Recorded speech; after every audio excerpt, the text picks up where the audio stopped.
Previously, I promised you that I would be perfecting the process of polishing and seasoning modern rough cast iron skillets so that they would be more like the vintage skillets we all know and love. Y'all have given me a lot of input and ideas from the comments, and I'll be exploring a lot of those over the next couple of months using these 4 8-inch test skillets from Lodge.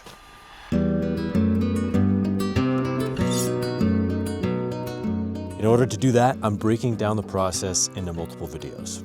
Today is all about different methods of sanding using different tools, grits, and methods.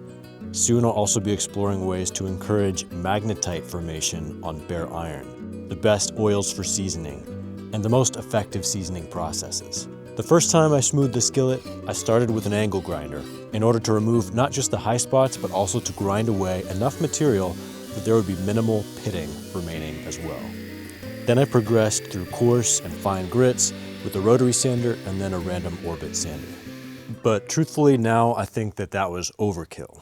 More recently, I sanded smooth this Asian import rough skillet that I found at Goodwill, and I only used a rotary sander with 60 grit sanding paper, and I just focused on getting it sanded enough that all of the peaks in the iron were removed.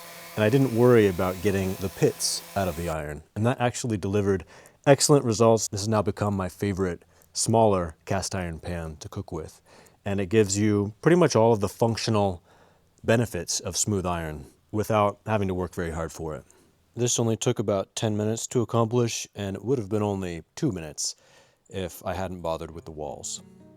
So for this experiment, I'm targeting a similar level of polish, just removing the high spots, and I'll be testing 5 tools. First, I marked my test skillets 1 through 4 so that I can keep track of which is which. And the first revelation is that you do not actually need power tools at all to get a good result.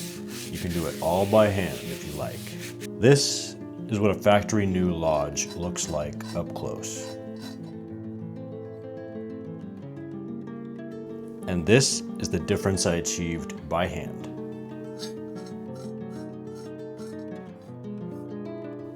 I did use this $10 pad for backing the sandpaper, which makes it a lot more comfortable to do this. Other than that, you only need sandpaper, some arm and grip strength, and maybe a half an hour to an hour of time. And probably something interesting to watch while you work. And some towels to clean up.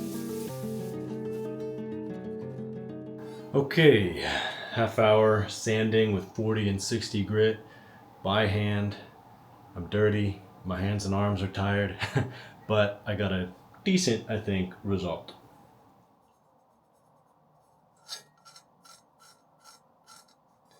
However, there is a big caveat here, and this point is extremely important.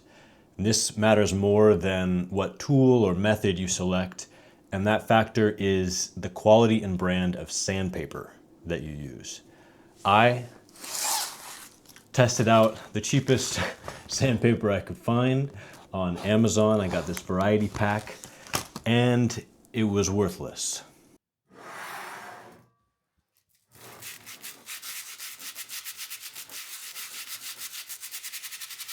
This stuff did basically nothing to a skillet. Not with hand sanding, where it removed a bit of seasoning but did nothing to the actual iron. Okay, I gave it 20 minutes. That's all the patience that I had. Not with a random orbit sander, which is what most people will probably be using. The same tool with a single piece of better paper can do a fine job with not much time or effort. But with this stuff, probably take you at least an hour and multiple sheets of sandpaper. With the quality Diablo sandpaper random orbit sander.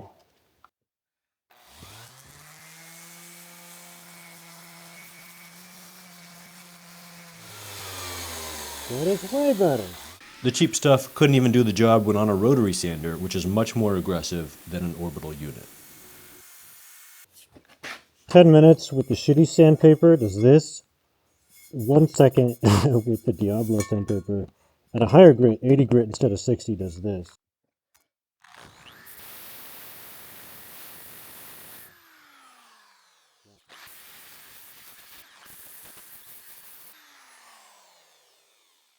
So if you've seen people say that this is a hard process or it takes a lot of time, it's probably because they were using abysmal sandpaper like this stuff. Do yourself a favor and start this project with decent sandpaper. It doesn't have to be the best of the best. I used Diablo sandpaper, which is kind of mid-level or even mid-low, and you can find this stuff at Home Depot. But decent will be 100 times more effective than the cheapest cheap stuff that you get. So don't cheap out on your sandpaper.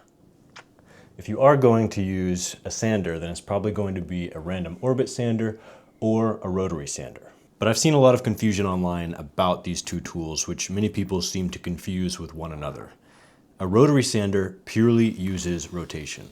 It cuts aggressively and is likely to leave scratches. A random orbit sander primarily uses vibration. On free spinning random orbit sanders, the disc does spin somewhat, but that mostly functions just to ensure even wear on your sandpaper.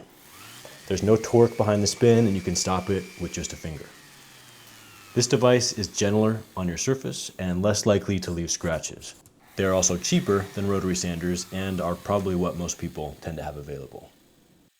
And speaking of what's available, there's a lovely, smooth and soft subscribe button available to you down below this video.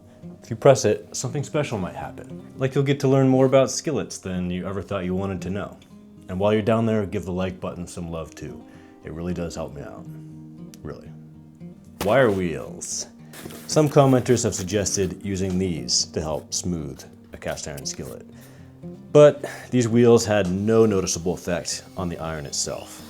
This is what I expected, since the carbon steel used in wire is on the soft end of the steel hardness spectrum, and the skillet is likely harder, meaning this wire is incapable of scratching or abrading the iron. These wire wheels did seem to remove the seasoning though, which could make these a good tool to help clean up vintage finds during restoration. So I will be trying them for that later on. Not all wire wheels are created equal, of course. Some are thicker gauge and stiffer, which is why I tried this one on an angle grinder. But it also had no noticeable effect.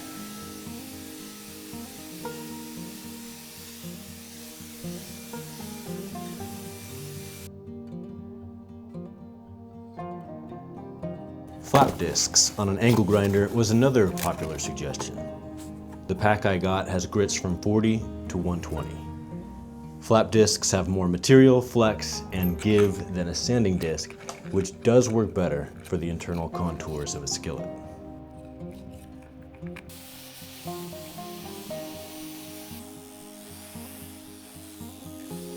Even the higher grits are quite aggressive though, so I wouldn't recommend using anything more coarse than 120. This did, however, become my preferred way to work the skillet walls. And if you're trying to eliminate all the pits and achieve perfect smoothness, then this will do well for your first pass on the cooking surface also. Just the flap disc.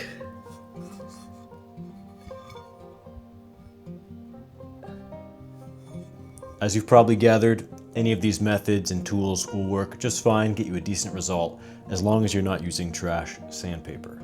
Just the rotary sander for the cooking surface. Just the random orbit sander. 10 minutes with the quality Diablo sandpaper. And just sanding the cooking surface. If I was to do it again, just for myself, not to demonstrate anything, I would use a flat disc on an angle grinder for a first pass all through the interior, walls, and cooking surface. Rotary sander for a second pass, and then the random orbit sander just on the cooking surface. And with that, you can choose how much material to remove and what level of polish that you're seeking, but not necessary to go beyond 60 grit sandpaper. After playing around with each of these methods, I did finish off all of these 8-inch test skillets similarly, so that I can use them as a fair comparison when I'm testing different seasoning methods and different seasoning oils in the near future. And in the next video, I will be testing different ways to blue the surface of the iron in order to best prepare them for seasoning. In another video, I'll be taking at least one of these skillets to a mere smooth finish, so I can compare how that seasons and how that cooks directly with this rougher but still smooth finish. And as always, I trust that you will let me know what I messed up on in this video in the comments, and I'll collect all those corrections into a pinned comment in the next week or so, if there are any.